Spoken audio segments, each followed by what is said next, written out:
Bonjour à toutes et à tous et bienvenue dans Perspective Analytique, l'émission où nous traitons d'un personnage de fiction d'un point de vue psychologique et psychanalytique. Aujourd'hui nous allons traiter du 10e Docteur, mais avant de débuter, il me faut préciser deux choses. D'une part, il y aura des spoils, et deuxièmement, je ne traiterai que le 10e Docteur ici, car j'estime que chaque Docteur a une psychologie qui lui est propre et que ce serait une injustice fondamentale que de tous les traiter ensemble. Donc du coup je vais seulement parler de 10. Bien. Alors, souvent, 10 est considéré comme le personnage le plus aimé. Enfin, souvent, c'est le docteur le plus aimé. Par les fans, par quasiment tout le monde.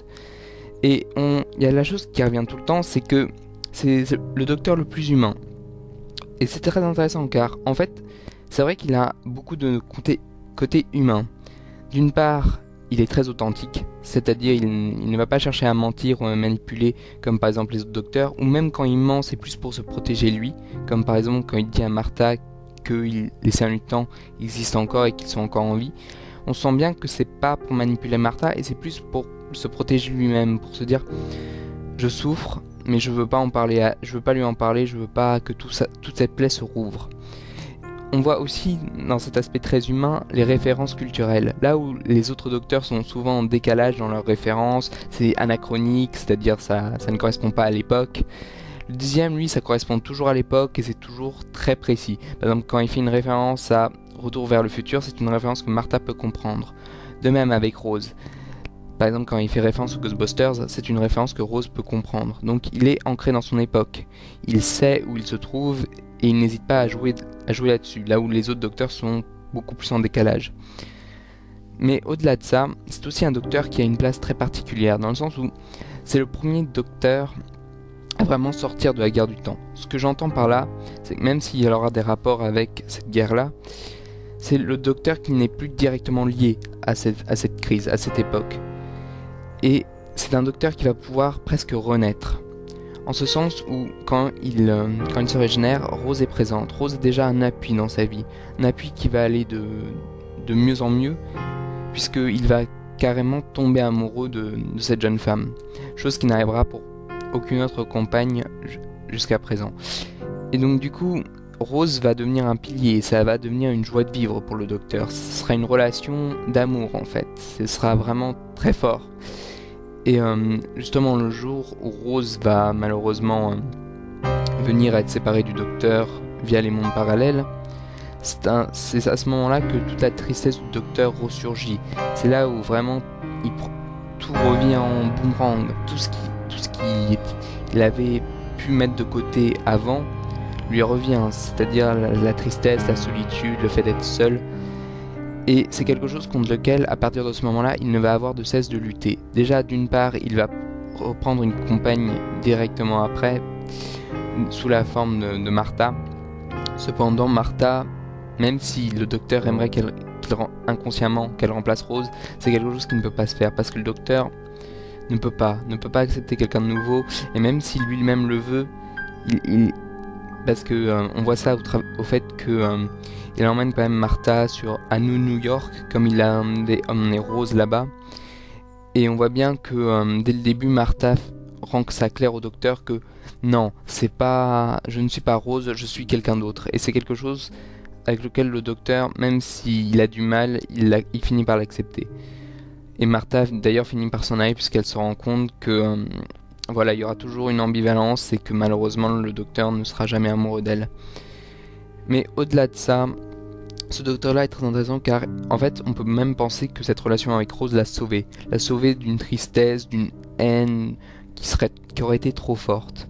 Et c'est ce mouvement de sauveur qu'il va essayer de reproduire avec ses ennemis. Bien sûr, tous les docteurs ont envie de sauver les autres, c'est quelque chose qu'ils ont tous en commun.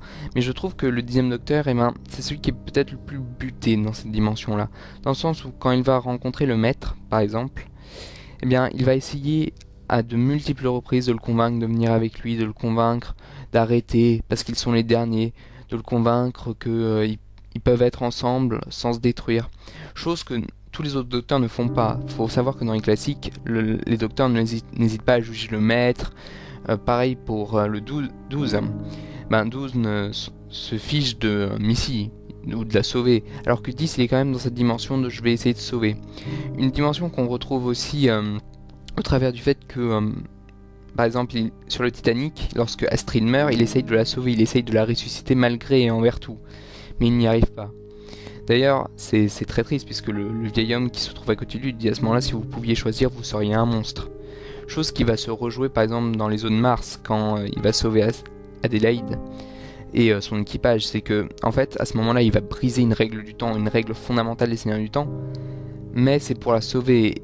Et en fait finalement ce que disait ce vieil homme il y a plus d'une saison devient très juste, dans le sens où le docteur devient monstrueux pour sauver Adélaïde.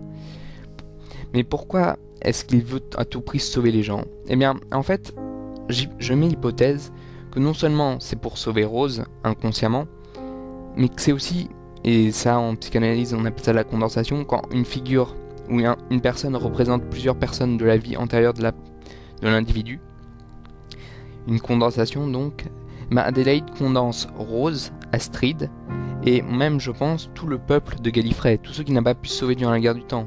Donc en fait quelque part, sauver Adélaïde, c'est sauver tout le monde. Et pour aller dans ce sens, quand Donna lui dit de sauver des gens à Pompéi, il lui dit non, c'est pas possible, je peux pas, c'est impossible. Donna, tu ne te rends pas compte.